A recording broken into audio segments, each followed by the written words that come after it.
final session explores the most vital alliance for Israel, the evolving relationship between Israel and the United States. Chaired by Jennifer Sutton, the future of Israel-US relations brings together experts in diplomacy, policy, and advocacy.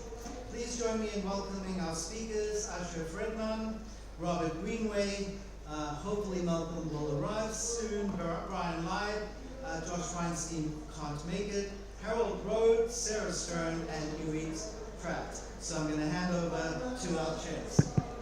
Welcome, everyone. Can you hear me? Wonderful. While we wait for our...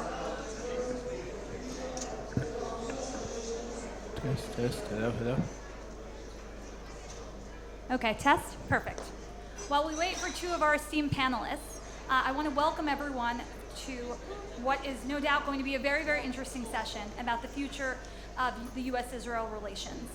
With that said, one of the things that's going to be, hello Malcolm, one of the things that's going to be driving this conversation is the U.S. public opinion polling that my organization, Council for Secure America, put out today that JNS is going to be publishing.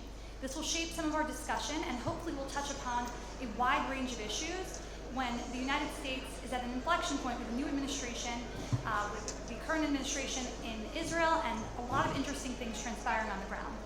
With that, I'm going to share some top-line numbers which are going to help break down some of our session. So one of the conversations we're having today, and this was all done by a morning consult, was that 65% of Americans considered the U.S.-Israel relationship either very or somewhat important, highlighting really the bipartisan and cross-generational recognition of Israel as a vital ally to the United States. Iran remains on everyone's mind today. Per our poll, 57% of Americans agree that Iran's proxies, Hezbollah, Hamas, and the Houthis pose a direct threat to the U.S. and its Western allies. We'll see how that transpires with policy recommendations going forward. There is also 85% of Americans who believe that we should either maintain or increase military action against Iran's proxies. So 28% suggest increasing that number, and another 57% believe U.S. military action should remain the same. In the Abraham Accords, we have some experts on this panel who helped architect the Accords. 79% of Israelis believe that support that normalization agreements with the Arab states remains the future of what is going to be a new Middle East. With that, I'm going to turn to our esteemed panelists and welcome their expertise on these conversations. For those who are joining us here today, we're going to keep to a tight timeline. I can be strict for those who know me, so please keep an eye on the clock. We're going to have 3 minutes with 2 different questions per person, and we'll then open it up afterwards. So Malcolm, you're here now. Excellent. I hope so too. So Malcolm, as I mentioned, in a recent CSA poll, 65% of Americans expressed support for the U.S.-Israel relationship. How do you reconcile this broad support given what's going on with the widespread campus protests, the rise of anti-Semitism, seen in many American cities as recently as this weekend? Well, I think it's easy to reconcile in the sense that your poll, the poll of CSA, which is really done remarkable work, really reflects the age they deserve it. And as a founder of CSA, I thank you very much for your applause. The other polls that have been done recently reflect similar trends. The problem is that 75% of Americans, for instance, would support Israel finishing off Hamas, want to see Israel remain a key ally of the United States. Amongst Republicans, it's in the high 70s, amongst Democrats in the mid-50s, amongst independents and in between. We have to make sure Israel does not become a partisan issue. We have to keep support across the board. We have to identify the cause of Israel with the cause of America. We have to show that Israel, when we see the young people who are anti-Israel demonstrating and desecrating statues of Lincoln and Washington and fighting against fundamental American values and burning American flags, stamping on American flags as well, we have to focus our efforts in broadening the understanding that what Israel is going through is because it's the little Satan, and the real target is the great Satan, the United States. So number one, we have to make sure it doesn't become partisan. Number two, it's the loudmouths that get the attention, and the media is looking to them. They want to have the man bites dog story. They're not interested when Jews support Israel, when Americans support Israel. evangelical communities and other communities, and there are many more in Hispanic and other communities that we have to reach out to, who are with us and who will support us in this. We have to rebuild the coalitions of the past. We have to reach out to new constituencies in America and build coalitions with them, identifying the common interests and common stakes that we have. I'll give you one small example. We have found through NCRI's research that direct parallel between anti-Semitic and anti-Hindu prejudices on campuses. So in enlisting the Indian community and Hindu community as allies in this battle, and other communities that are similarly subject and victims of the trend of hate, but it is still a minority in America. The vast majority are indifferent. That's a danger as well. Very interesting point, Malcolm, and I would add that the work that CSA is doing in the Heartland actually addresses these concerns directly. You see a lot of the campus protests are being funded by the same people going after the energy communities in the U.S., so we're seeing a lot of those parallels play out in real time. Sarah Stern, would love your answer to that question as well. Is this on? Yes. Okay. First of all, I feel like I'm in a great big Jewish wedding here. It's all mishpacha, and I just love everybody in this room and everybody I see. And thank you so much for inviting me to speak today. Your poll is very accurate and very valid. We also see the Harvard poll, Harvard CAP poll, where, that says at least 60 to 69% of 18 to 29 year olds are actually for Hamas, for the Palestinians, and this is a very, very disturbing trend. We've seen it, we saw it from the Edward Saadian Revolution of 1978 when he first wrote Orientalism.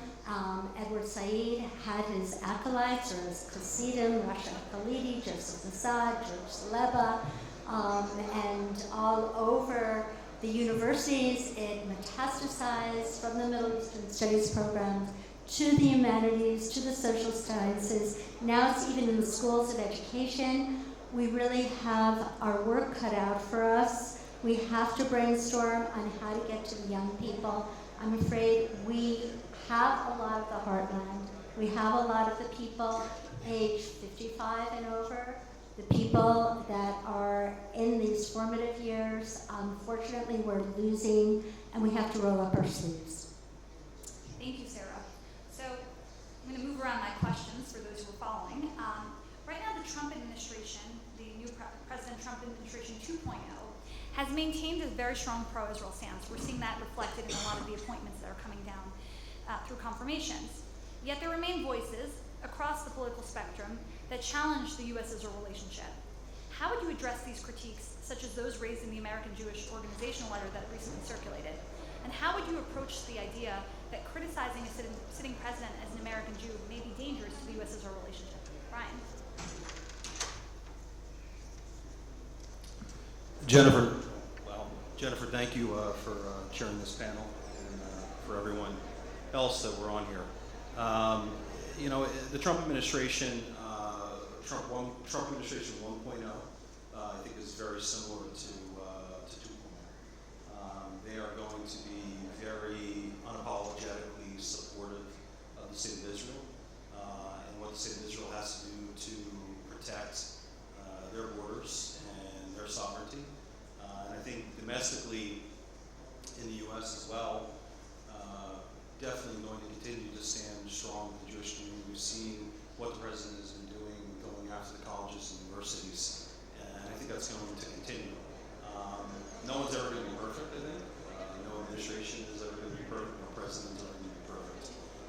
But I think the president so far in the first 3 months here has done a fantastic job standing with our community, standing with the state of Israel, and I don't think that's going to be changing anytime soon. Thank you, Brian. I'd love your thoughts on that as well. Thank you, JNS. Thank you all for being here.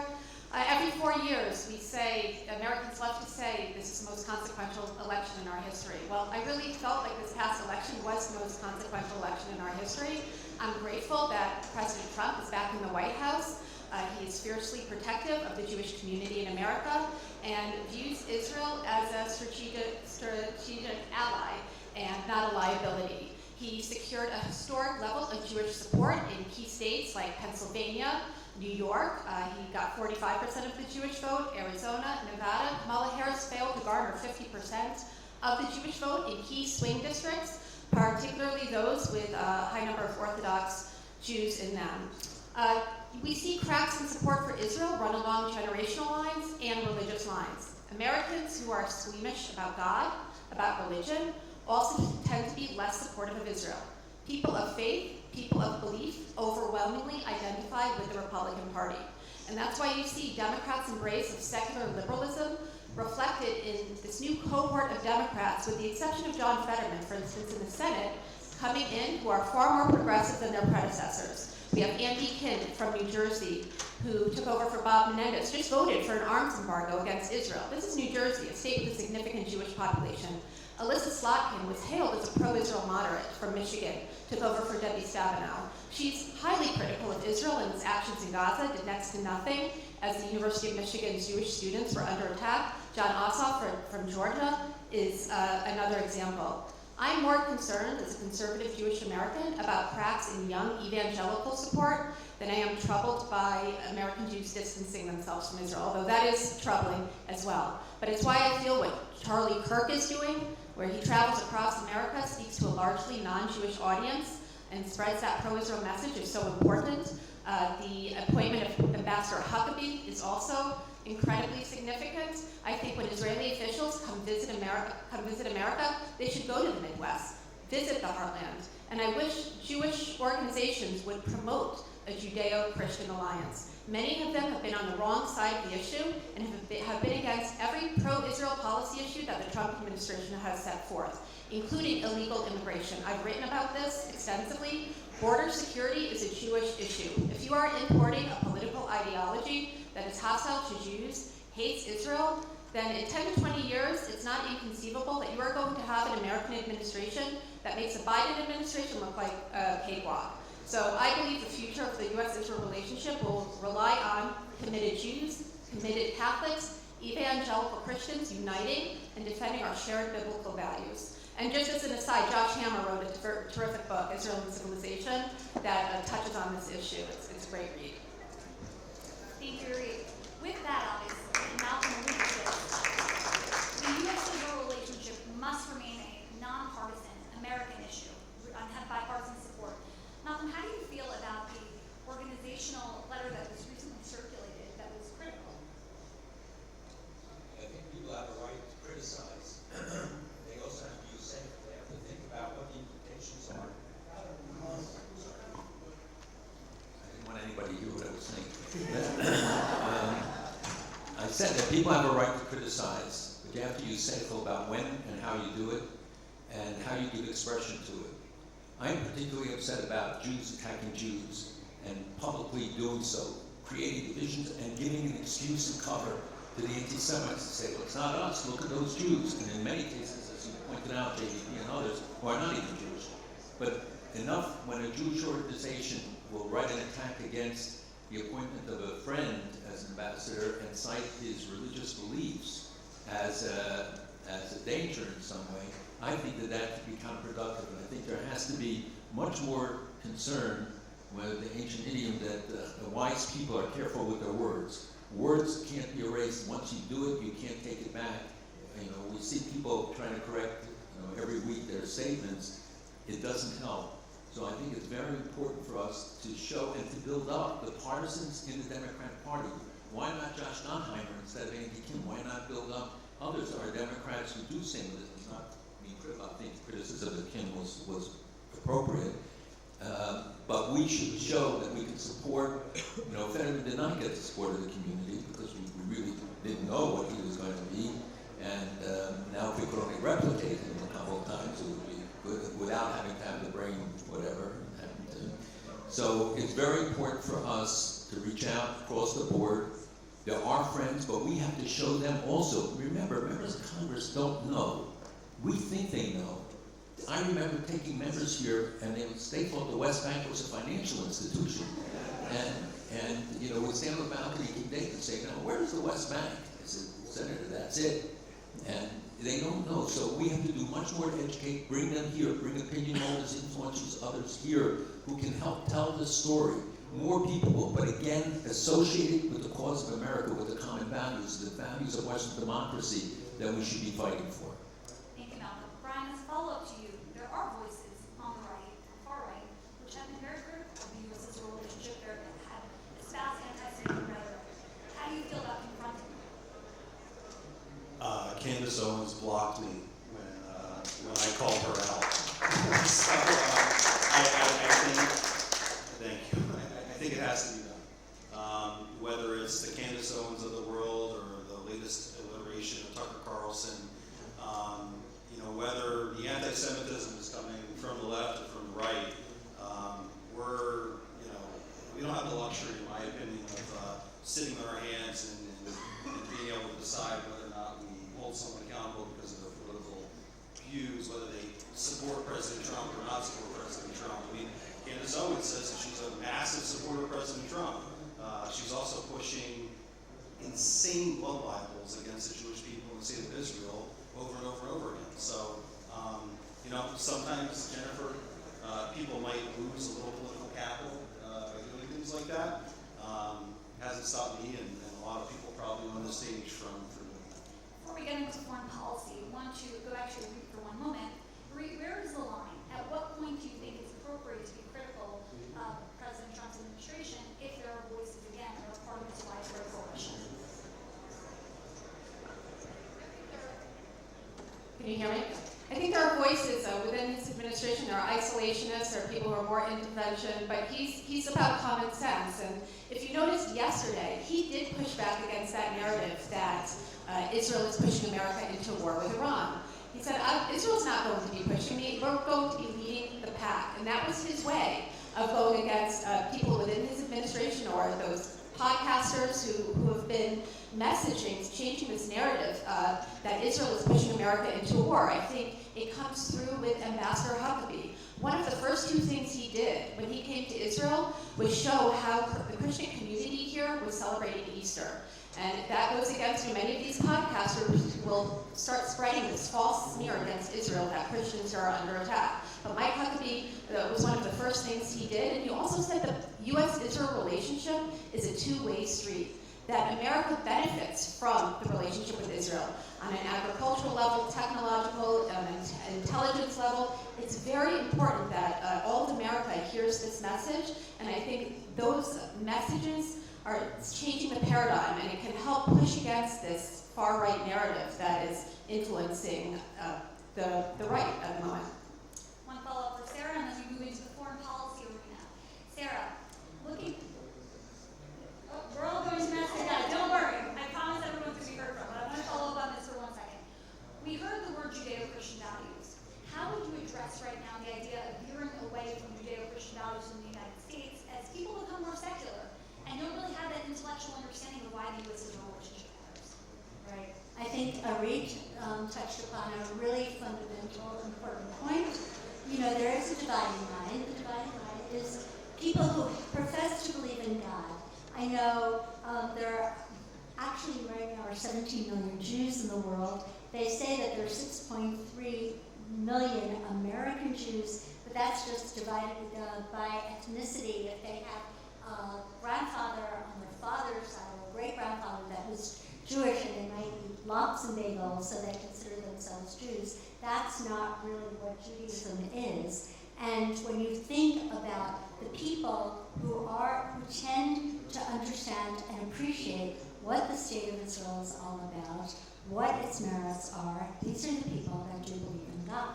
And so rather than saying, Judeo-Christian values, I think there's a divine value, the value of the Abrahamic relationship. Even there are Muslims that are very, very pro-Israel. And I think, Muslims of the Gulf, as opposed to maybe the Palestinian Muslims who have been indoctrinated for so long, I think it's very, very important that we appreciate and understand who our real friends are.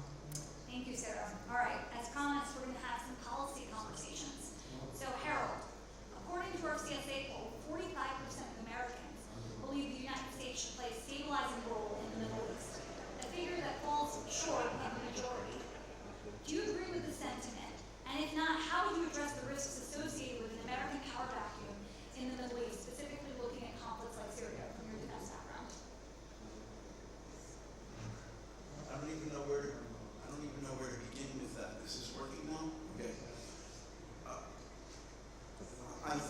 I'm a historian, and historians like context. How do we understand the problem? What is important about the basis of the Israel-United States relationship are the values of Mount Sinai. What do I mean by that? It's for Jews, it's clear. It's Moses and what we learned in our laws. But if you read the founding fathers of the United States, that at my age, I'm 75, we had to read them in school, and they are absent, at least on the east and west coast of the United States by and large now.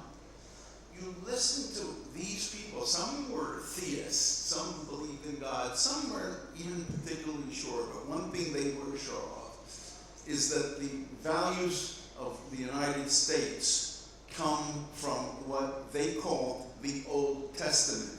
If you look at what they quote, it's almost always, and I've never done a percentage on that, but I've never seen a quote from what they would call the New Testament.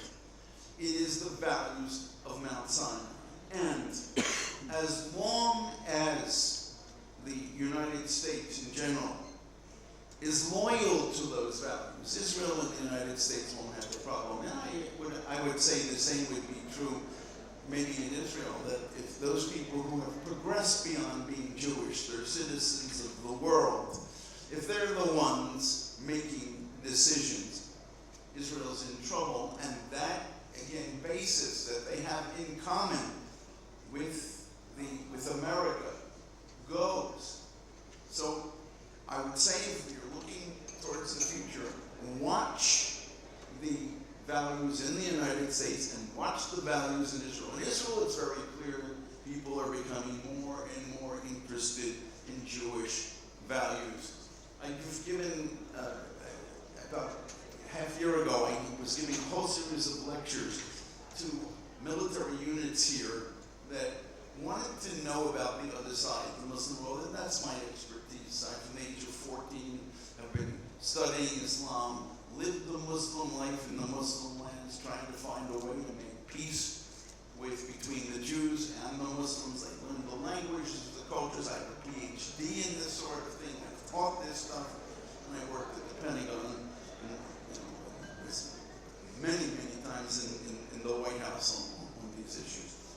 I beg you, as Americans, we should be doing everything we can in order to help protect the Israel-American relationship, is to, with the people, anything we can to strengthen the idea of the values of Mount Sinai.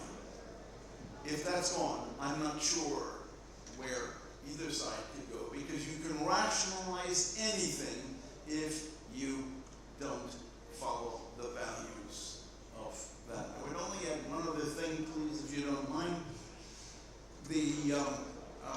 Is it the Constitution or is it the Declaration of Independence? Inalienable rights. Everybody has heard this phrase. It's there in one of these two documents. Again, excuse me, I don't remember which. No one says, especially young people, what does inalienable rights? It means they come from a system outside of humans. Inalienable means unchanging, and that's God. Without God, both countries are lost. Together, they can do anything. Thank you.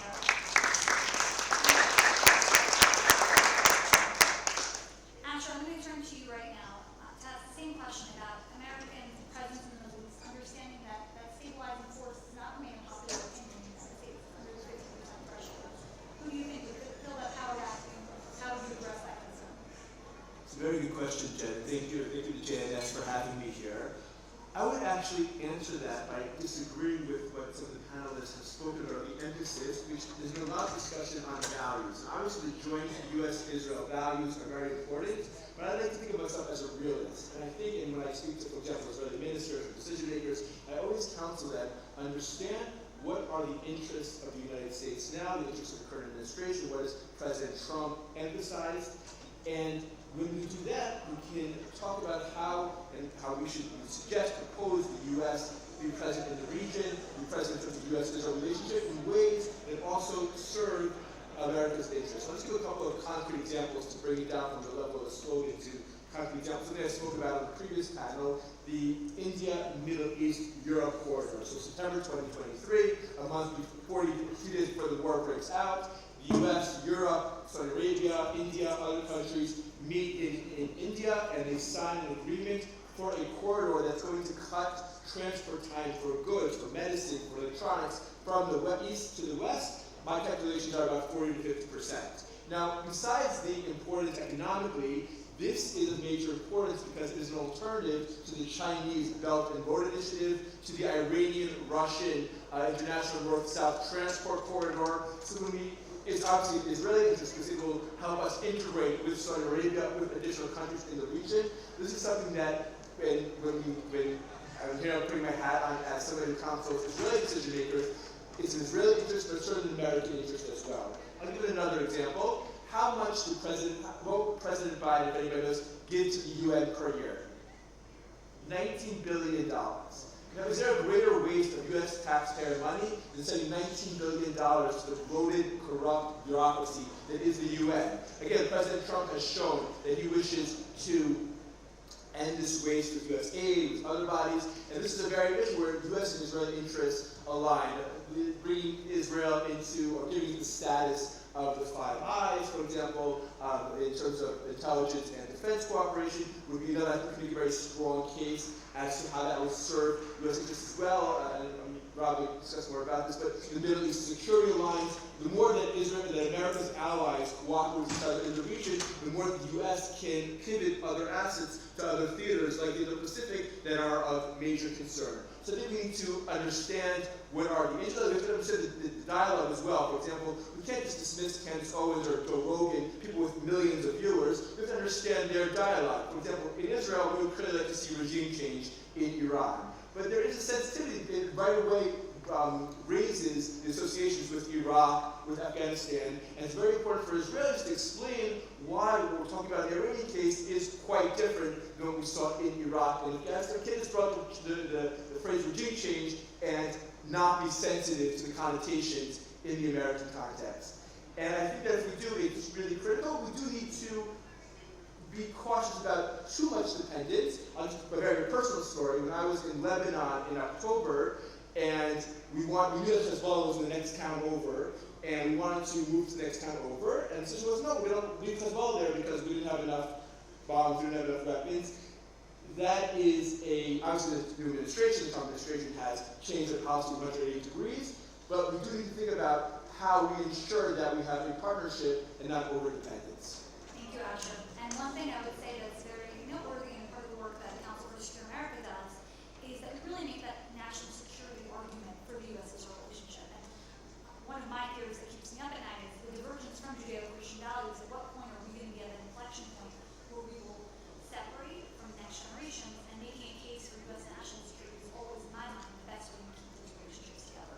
Rob, I would love your expertise on this conversation as well, being one of the original architects of the Abraham Accords. Can you speak to this? Yes, and thanks, Jen. It's a pleasure to be with all of you and to join you in the conference. Look, I think Asher's point and other comments made get to the heart of it. Since 1950, the United States has averaged about 29,500 troops deployed to the Middle East. Most of that time, we've had a substantially larger military, and that is no longer the case. Our global commitments have decreased. What has to be done on the U.S. side is not abandoned, but also to recognize that the presence that we've had historically is perhaps no longer sustainable. The sooner we can identify exactly what is enduring, it is reasonable and sustainable, I think the better off we'll be. And what inevitably that means is more capable partners and allies. It's what makes the U.S.-Israel relationship so vital, because it is the most capable and the most strategic partner that we have in the region. The problem has been, how do we distribute the burden across the region amongst countries that also share the same vital national interests? And the Abraham Accords and the Middle East Strategic Alliance that Asher mentioned were the first Trump administration's efforts to get to this. And the sooner I think we can return to it, the better. Again, it's charting the course for the United States between abandoning the region entirely and leaving it to its own devices, And second, from having an overcompensation where we've deployed far too many troops and resources to the region. Guys, I'm going to ask everyone to please shut off your phones. I just want to be respectful of our speakers. Thank you so much. And if you have to take a call, please step out. Thank you, Rob. And this actually, and we'll get to foreign aid soon, I promise. That's the hot button issue on the table, which we will get to as we close shortly. But let's talk about Iran for a minute. And Rob, I'm going to turn to you here. Iran remains a threat to America and its proxies, but there is a generational shift in that thinking. One of the polls that CSA recently conducted was that 75% of baby boomers believe that Iran and its proxies are a direct threat to America and its allies versus 29% of Gen Z. It's a very stark disparity, which I personally believe is reflected in campus protests and a lot of the situations we're seeing unravel on the ground. Rob, what would you attribute to these trends, and how do you think this will impact a potential policy reaction by President Trump in combating the Iranian threat? So I think it's an area of concern, but I don't know that it's to the point where it's impacting U.S. policy in the region. I think there are greater trends that are impacting whether or not and how the United States addresses the problem from Iran. There's no, I think, fundamental argument in the United States that Iran is the principal threat to the region. I think the real issue is the degree to which many in the United States judge that that is a threat directly to the United States that requires our time and attention. That has been, I think, the ongoing debate. And here again, I think the investment we've made in Israel, one of our best and certainly one of our most enduring, is endemic of this. And I think our commitment to sustaining and expanding it is necessary, but we're going to have to define what that means going forward. And our attempts at Heritage and other locations to be able to chart a course for the U.S.-Israel relationship has become central to it. What is sustainable, what is practical, and how do we elevate the relationship and increase the potential? And what is the real focus of the United States in doing it? And Iran is the principal threat the United States should focus its time and attention to, and it's an area where we alone have unique responsibilities and we have unique capabilities to do so. I think there's a recognition of the Trump administration then and now in order to address it, and I think in short order that'll happen. The real question is, can we take advantage of it after having done so? My hope is that we can. And Rob, just to follow up to that question, what will happen if talks move forward? What happens then in terms of how the U.S.-Israel relationship, how Israelis and American Jews should respond to potential talks with Iran? How would you address that? I think we should recognize two things. That as with the first administration, President Trump is the same person. He's not fundamentally changed. His instincts on Iran have always been correct. They've never won a war, but they've never lost a negotiation. That the nuclear threat is the principal one, but it's not the only one that Iran constitutes. I don't think we should doubt the fact that he has in any way reversed his position. It's hard for me to envision circumstances in which a diplomatic negotiation with Iran under the circumstances in any way succeed. However, it is important and I think right to pursue every alternative before force is required. But I think in due course, we're going to be left at the point where diplomatic discussions are likely to be unsatisfactory. But again, I think the effort is important and necessary, if for no other reason than to demonstrate the commitment to peace and to give them every opportunity, even though they're unlikely to take advantage of it. And I think that that's important. But I wouldn't necessarily undermine negotiations underway and prejudge the disposition of the outcome. He's the same person, the same judgment and the same person that brought unprecedented pressure against Iran in the first administration and is doing so now. Thank you, Rob. Malcolm, would love for you to address that question. First, I agree with everything Rob said. But I think the focus that many of us are now dealing with is the day after, is to make sure that if there is change, and the people of Iran, 90% want to get rid of this regime. 80% of the people in our latest studies showed that they want diplomatic relations with Israel. We should do more for the people of Iran. We have to be very careful how we articulate the message, because many of them read into the statements of recent days that here goes America again, like they did with Hillary and Powell when they abandoned them on the Green Revolution, and they saying we're putting our lives on the line. The conditions inside Iran are ripe. The 50% unemployment amongst young people, their real is now $1 million to the dollar. The economic conditions are terrible. I do believe that you have to create at least for international legitimacy, the negotiations, as you said, and see where they end up. But it's very important. And what you asked initially, there is a drive towards isolationism, which the enemies of America and others those who also drive against Israel, are pushing an isolationist agenda amongst young people. You see, they don't care about the Uyghurs, they don't care about Sudan, they don't care about, only thing they care about is Palestinian issue, not because they care about it, because that's what they've been propagandized to advocate. We have another concern in Turkey, which we also have to be very careful about, and when we look at the regional issues, clearly Iran is number one, and if Iran goes, so does some of the Ring of Fire, but the Muslim Brotherhood Ring of Fire is also developing. So we have many agendas, and the American people are reluctant and hesitant to see those kind of commitments. So we have to build a justification, which is I think what you were saying, that when whatever develops, it's not because they're seen as aggressive or aggression, but because it was no alternative left by the Iranian regime for us. Thank you, Malcolm. Asher, you mentioned the Belt and Road Initiative in China, and as we discussed beforehand, the idea of a potential American geopolitical reconfiguration towards a China first policy with a potential pullout from parts of the Middle East. How would you address the idea, going back to Syria, where President Trump might say, listen, we need to be focusing on China directly, not necessarily the Belt and Road Initiative in the Middle East or in Africa, and sort of leave that power vacuum present. Can you follow up on what you were mentioning? We're seeing in real time one of the results of an American power vacuum, and I'll take you to a region of the world that people tend to pay less attention to, but that's the Sahel. It's sort of the second belt in Africa, stretching from Sudan on the Red Sea to Mauritania on the Atlantic coast in Morocco. And what we've seen over the last several years is the US, France leaving, being kicked out, various revolutions, and there's no vacuum. And Iran comes in and they're trying to buy uranium. And the Chinese are there, and the Turks are there, and we may have, rather than Sudan being in the Abraham Accords, after President Biden decided to sort of push Sudan away and leave Sudan, Sudan seems to be falling into the hands of the Iranians. We're going to have the Iranians dominating the Houthis on one side of the Red Sea, and the Iranians in Port Sudan on the other. Now, that I think is reversible, but that's just one example of what happens when the Americans pull out. So as you said, there is no vacuum. I think we have to recognize the fact that China and the competition with China is probably the primary, the number one American geopolitical challenge interest today. We have to look at how, for example, creating a regional Western alliance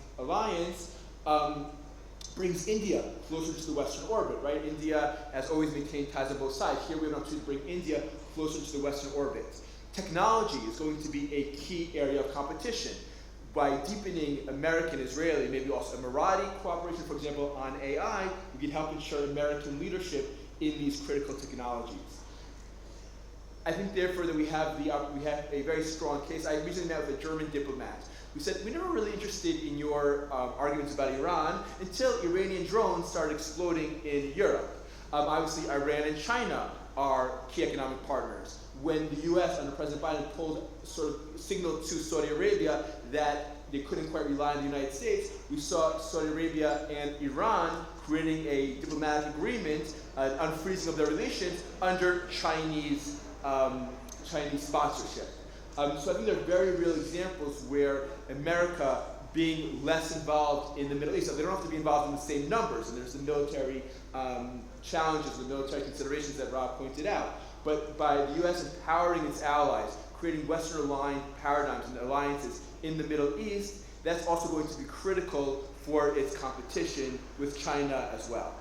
Thank you, Asher. Sarah, you look like you want to respond to that. Okay, I'm going to be the skunk at the garden party, and I'm going to tell you, President Trump might have written The Art of the Deal, but the Iranians invented the Persian Bazaar. They know how to negotiate, and what I'm very, very worried about is that they might run out the clock and use this time as a smokescreen as they are working towards their enrichment, which they have. They have over 600 kilograms of highly enriched uranium. They have 70 tons of highly enriched uranium. I've heard estimates of 6 to 16. Andres Strickler of FTD has said there's enough highly enriched uranium for 16 nuclear bombs. Israel's a tiny country. It's a one-bomb country. I think it's very, very important. As Donald Trump is, of course, looking towards China, and he's looking towards the East, that we also understand what kind of rivalry Iran is proposing against the United States. They do have intercontinental ballistic missiles. They can reach the United States. It is not just about Israel, and I think we all have to bear this in mind. This is something that Ahmet does every day when we're on Capitol Hill. We focus on what is in America's national security interests, and it is in America's national security interest not to forget about the Iranian nuclear threat. Thank you. Thank you, Sarah. Harold, during the first iteration of the JCPOA, there was a lot of differences with then President Obama's administration on how they approached the Iran deal in its first version. If it were to come to a place where President Trump moves forward with a deal that is not palatable to the pro-Israel community, how would you respond to that? And how would you do that in a way that would be respectful of the current administration, that would not hinder the U.S.'s relationship as we know it? Well, I went to university in Iran during the early and mid stages of the revolution, and I wrote a pamphlet once on how Iranians negotiate. They are masters. When Americans deal with the Chinese, given the nature, they're not warm and friendly. They're sort of cold. And America is constantly aware, Americans are, that you're not dealing with someone who loves you. That's not how Iranians negotiate. And since Sarah's husband, Buddy, is right in front of me, you're an Iranian, or I'm an Iranian, and you're the United States, and we're negotiating. My goal is to suck you in, to make you love me, my friend, and I'm going to talk about the negotiations in 2015, the JCPOA. And Zarif, who was the Iranian foreign minister at the time, wrote a book in a secret language called Persian on how he basically bamboozled the Americans into giving in. And what happened was that the object was to make, in this case, the lead negotiator, who was the American Secretary of State, John Kerry, love him. I feel an emotional bond with him. And America would give in on something, and that would be the new negotiation position, and the Iranians would then move on. Now watch this. Color of skin in Iran, the darker you are, the lower social status you have. That's number one.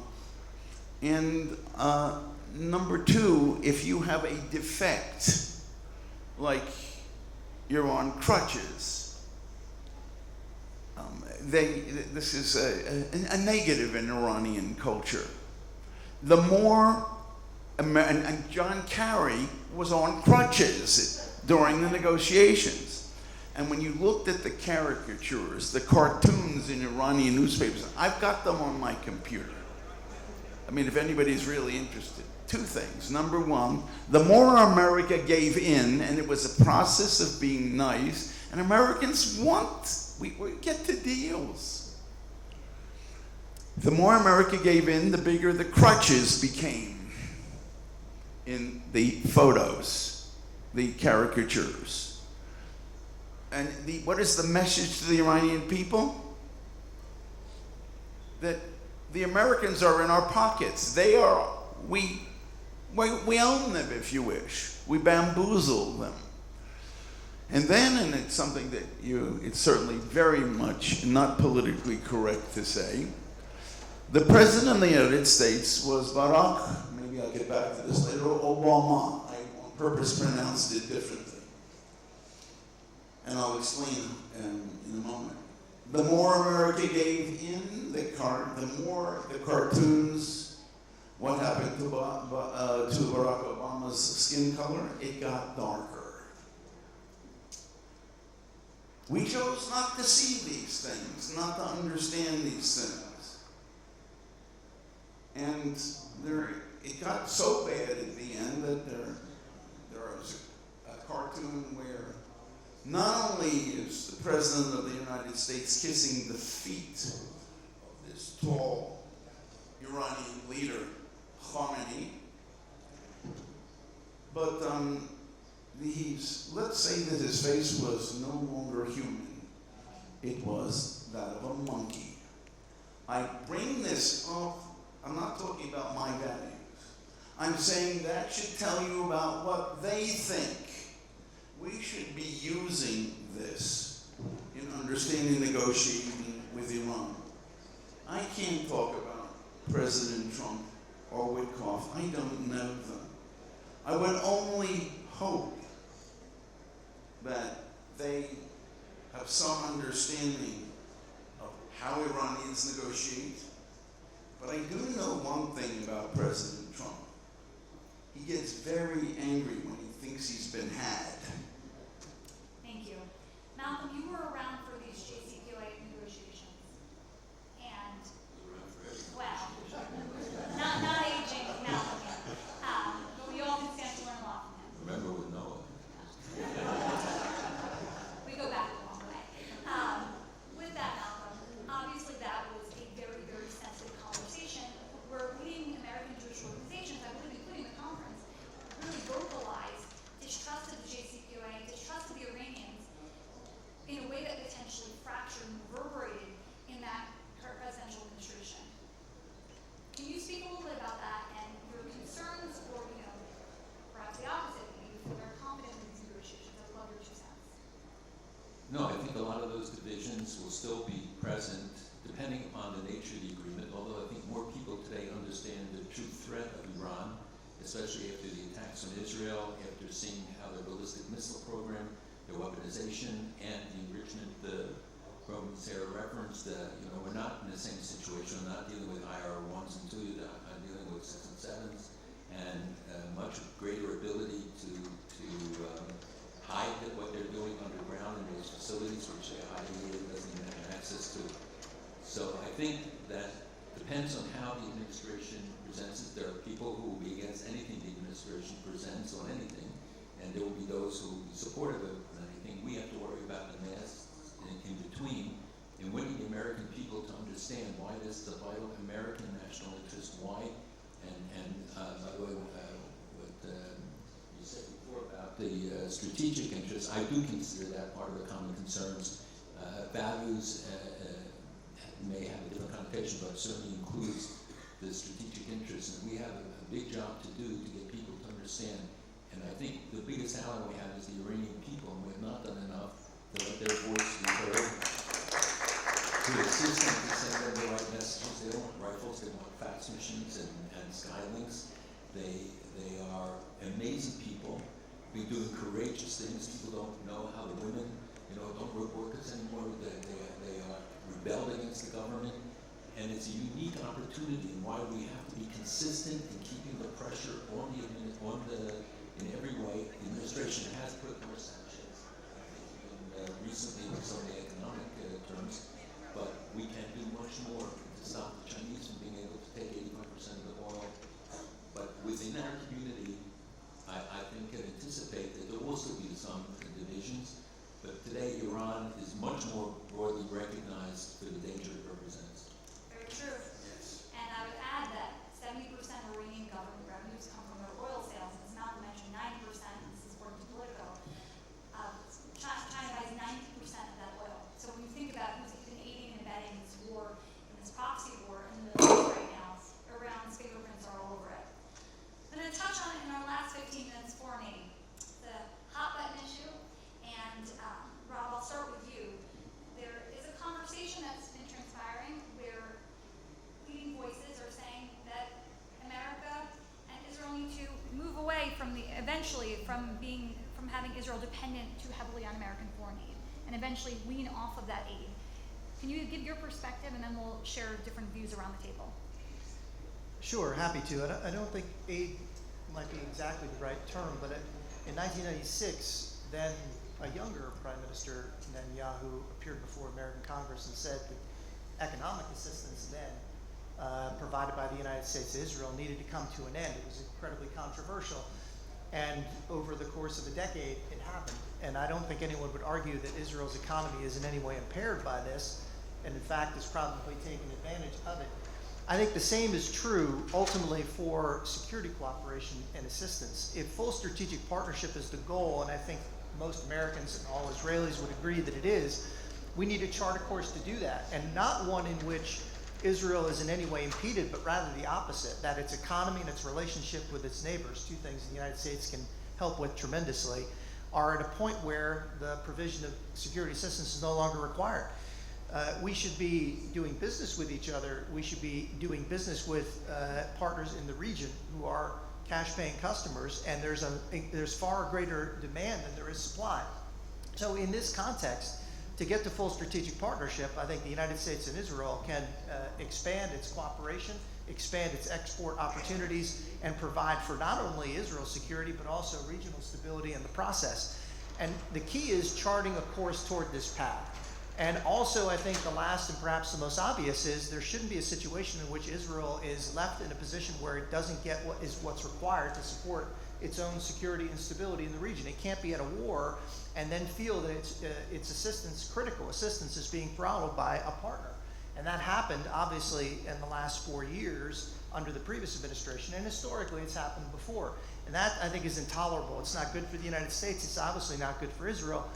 The question is, how do we chart a course away from it? I think that's the direction that we need to focus our time and attention on.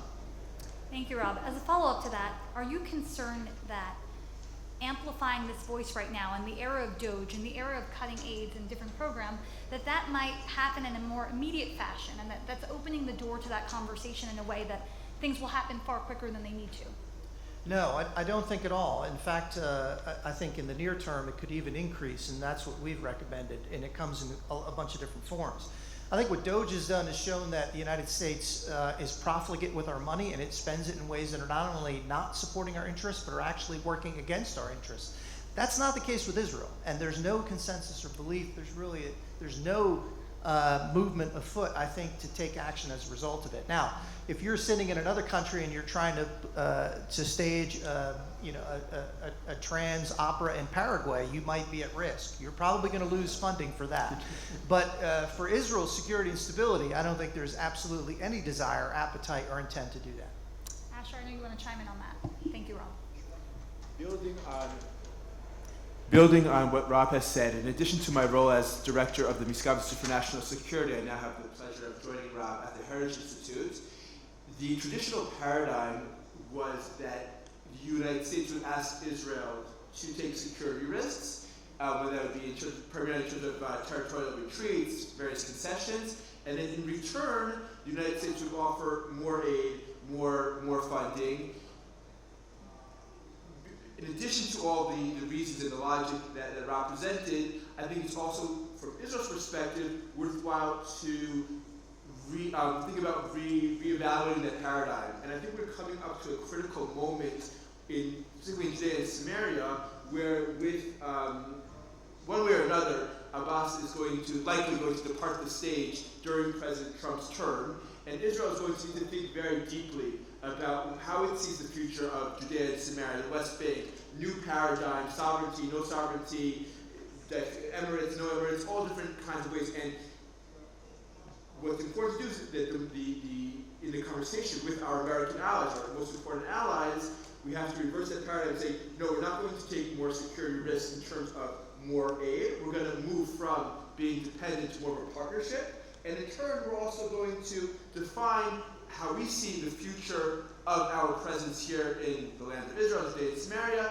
in the way that best fits our security needs and our legal and historical rights. Thank you, Asher. Malcolm, do you want to comment on that? And then we're going to get to the isolations and questions to wrap up, which I know is a hot button issue as well. Well, first of all, I agree completely with both comments. I don't think that U.S. aid altogether could be in danger, but I think the strongest, and we've argued for many years, that the only reason we have an aid program is because of the aid to Israel. There's a very little appetite in Congress overall to continue foreign aid. I do think that it will become more challenging. We have to do much more to educate the American people about what the return is. It's less than 1% of the budget.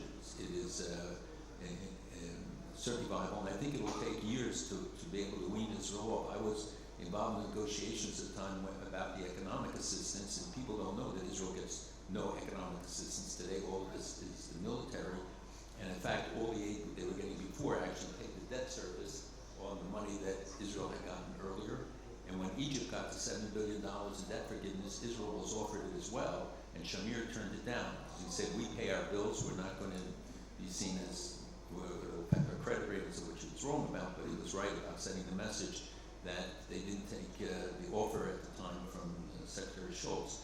So the critical thing here is the question of education, and America's movement towards isolationism. And we see it in so many sectors, and those who exploit this and try to paint always Israel in the corner, we are going to have to be much more aggressive in our educational work in all the sectors, and again, building coalitions with others who will support it, who will understand.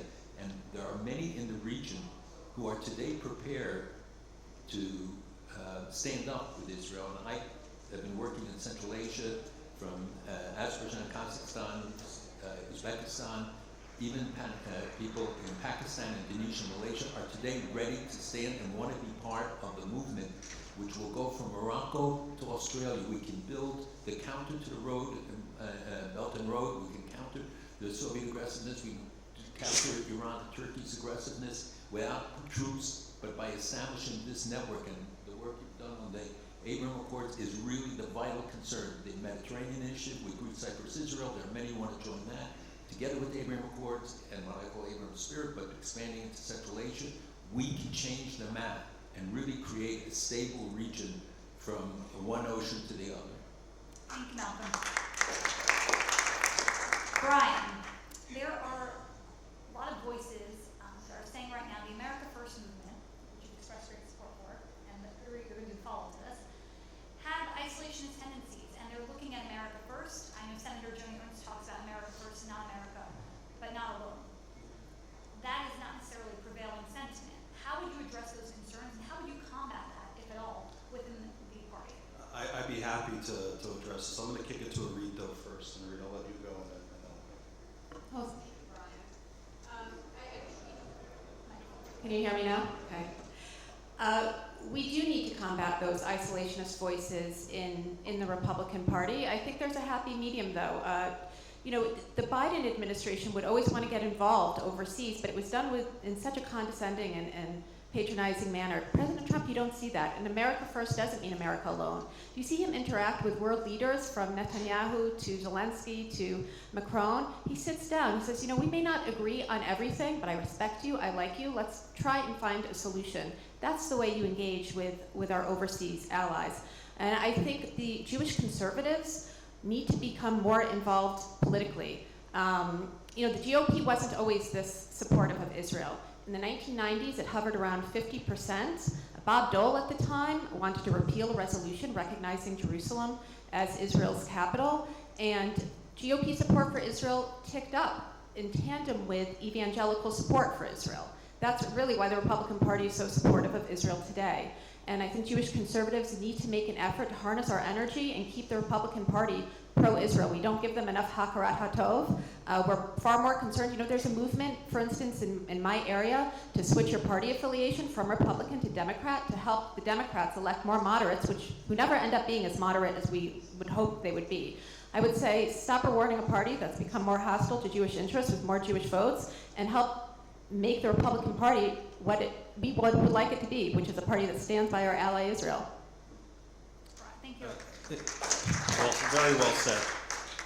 Before talking about the isolationists, let me just agree emphatically with Rob Greenway.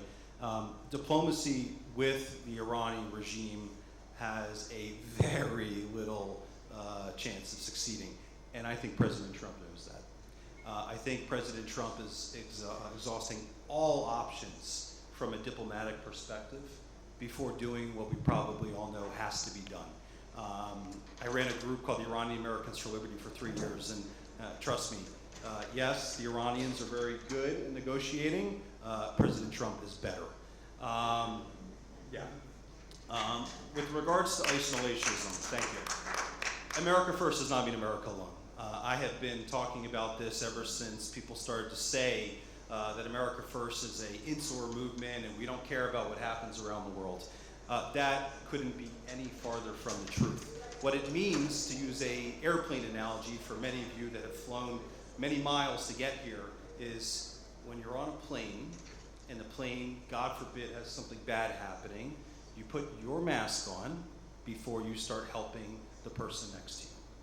We have, I am sorry to say, a lot of structural issues happening in America right now that we need to take care of. We need to put the American people first. We need to put our interests first. And when we do that, and President Trump is doing that at warp speed right now, but when we do that, then we can start being diplomatic again. Then we'll start to see America First diplomacy. And America First diplomacy, as we've heard from President Trump and Secretary Rubio, means it has to benefit us, the American people. If it's not benefiting us, the American people, our businesses, our economy, then we're probably not going to engage in it anymore. And I don't think that that is isolationism. I think that is simply common sense. Rob, final thought, and then last Yeah, question. just 2 seconds for those, and I know there are many concerned about the trajectory of negotiations and President Trump's efforts. All I would say is that you should be comforted by the fact that there are far more military resources moved to the Middle East than there are diplomats. Draw your own conclusions. We'll have a conversation about USAID or what's left of it another day. Malcolm, final question for you. Right now, there are fears that Israel is becoming a partisan issue, and this is a conversation that's sort of reverberated on this panel for a while. How did Israel remain a bipartisan, unshakable, unbreakable alliance?